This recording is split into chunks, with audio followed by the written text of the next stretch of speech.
Will my twin flame return to me? This question usually comes from a place of deep longing, not curiosity.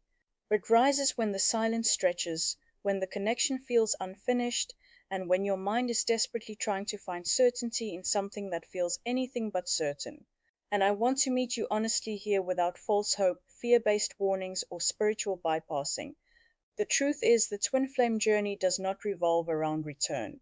It revolves around alignment. When you ask whether your twin flame will return, what you are often really asking is, will this pain end, or did this connection mean something real? And yes, it was real, but its reality is not proven by physical presence or ongoing contact. The twin flame connection exists at the level of the soul, not the relationship.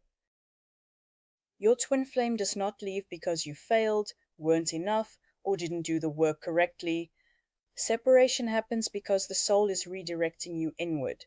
When attachment, fear, expectation, or identity becomes entangled with the connection, the dynamic can no longer function as a mirror, it turns into a distraction.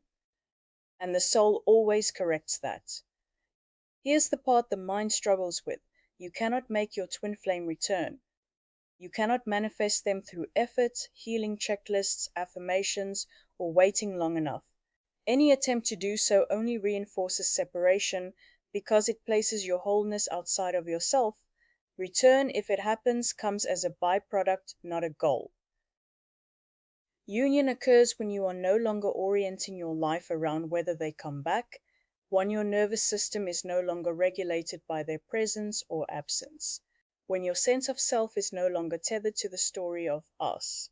This is not detachment in the cold sense, it is integration. You stop needing the mirror because you've embodied what it was showing you. And here is something deeply important to understand. Reunion does not always mean a traditional relationship. The mind imagines return as texts, apologies, commitment, or romance restored.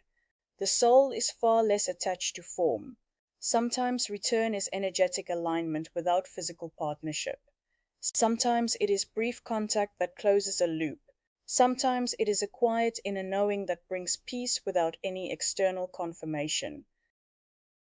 And sometimes, yes, it is physical reunion. But even then, it does not resemble the romantic constructs you were taught to expect. It is grounded, spacious, and no longer driven by longing. So instead of asking, will my twin flame return?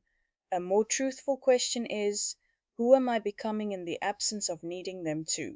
Because the paradox of this journey is this: when you stop orienting your life around return, you return to yourself. And only from that place can any true reunion, inner or outer, occur. The journey is not asking you to wait, it is asking you to wake up. And that awakening is never wasted, no matter what form the connection ultimately takes.